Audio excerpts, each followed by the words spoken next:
So, hey guys, after experimenting for a little while with this Fusion Synchro Festival list, I realized one thing that I had completely overlooked. So, with Black Garden, this ends up locking most decks, and I was thinking, oh yeah, there's no way you could out like the tokens with an extra deck monster or something, right?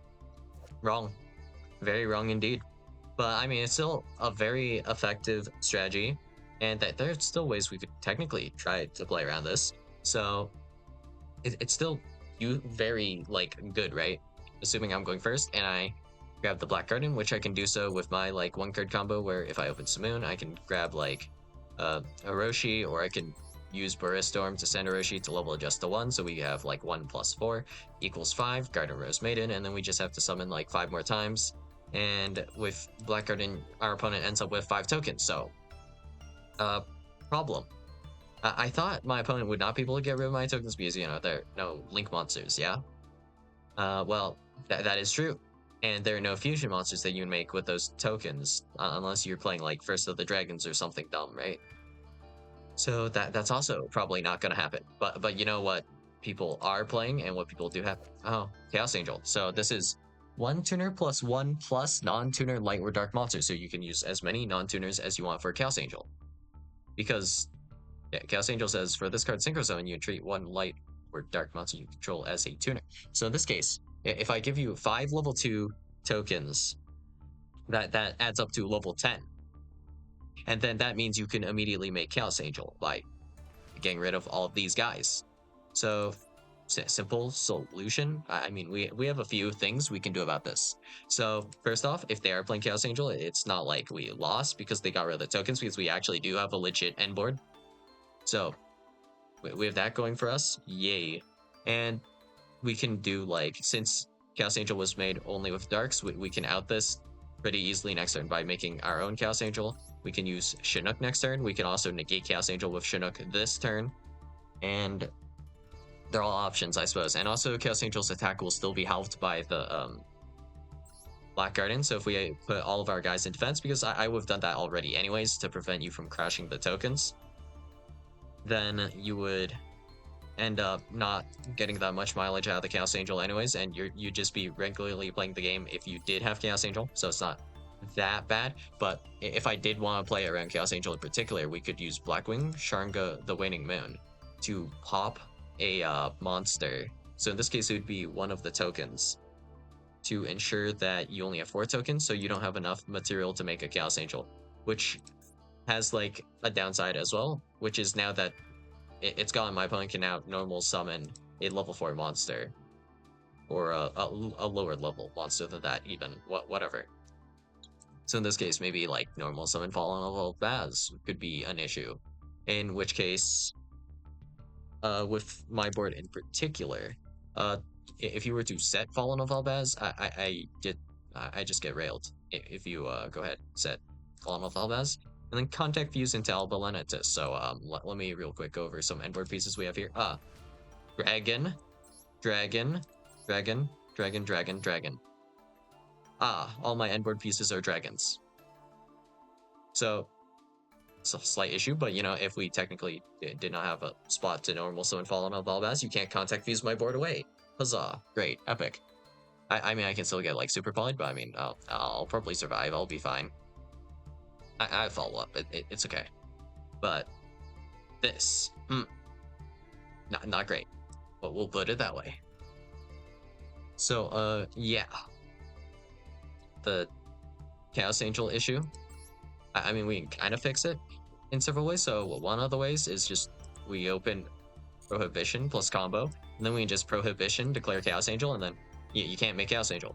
But yeah, if we just had Psychic Powers, Prohibition is pretty amazing. You know, just go ahead and say like Prohibition, declare Fallen of Albaz, then you cannot even activate Banded Fusion because you have to use Fallen of Albaz as a material, but you cannot use Fallen of Albaz as a material because Prohibition.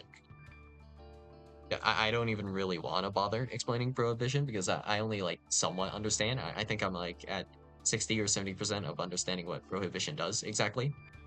Because in the first event, like one of the first events that we had, it was a very Despia heavy event. It was like the Fusion Festival. If you did declare Fallen of Albaz with Prohibition, I think this was a bug, honestly. But if you were to trigger Quiritis, right?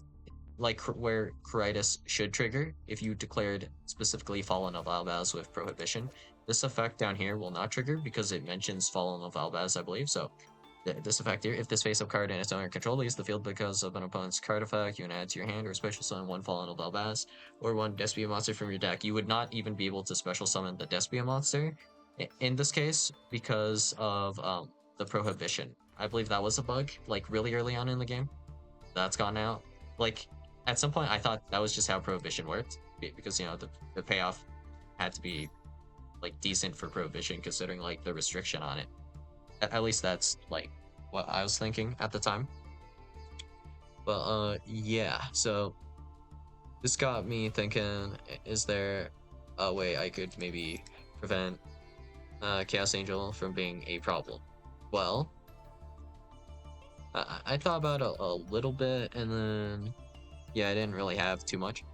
Technically, I mean, you could maybe make Big Unity Knight Trident, but not really in this deck. You need a Dragon Tuner, Non-Tuner Wing Beast Monster. I mean, this is still like pretty decent, I guess, to an extent.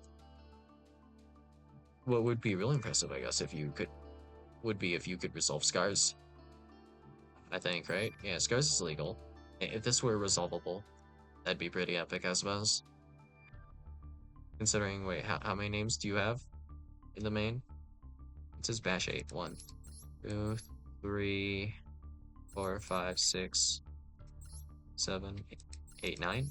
Wait, is that 8, 9? 2, 3, 5, 6, 7, 8. Yeah, that's 9 Night Knights in the main deck. That'd be pretty impressive, I suppose, with no link monsters. But yeah, including the extra deck ones, you have like 3 additional, putting you at 12 Night Knight names, I think. Pretty cool. I suppose to an extent, if we wanted to stop our opponent from playing the game in a different way, I can't think of a better way than Black Garden as of currently. But, there's still some annoying things that you can play. I think this is probably still legal. It usually is. We'll see if it is or not. Oh, wait, is it actually not legal?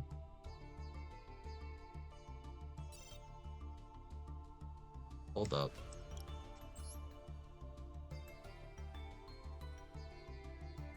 Oh, never mind. There it is. Summoning Curse. If a monster is special summoned, the current controller of that monster bashes one card from their hand. You can just activate this, like, after you full combo, and then it becomes really obnoxious, really. So every time you special summon a monster, you bash a card from the hand. This card's hella annoying if you're going first. That's about it, right? And actually, wait. They ban Eldlik this time around, or no? Oh, no. I mean, not in, like, a bad way, right? I mean, Eldlik by itself is probably fine with no floodgates. I mean, there might be floodgates legal. I don't even know if I want to check, honestly. But, yeah. This tech, I mean, maybe I have to work on it a little bit harder. Not really sure if there's, like, a really consistent good way that I can just slap onto this combo. A way to prevent my opponent from making Chaos Angel with my tokens, but it is what it is, and it works. So we'll take what we can get, really. So yeah, that's all I got for you guys today, and I'll see you guys in the next video. Bye.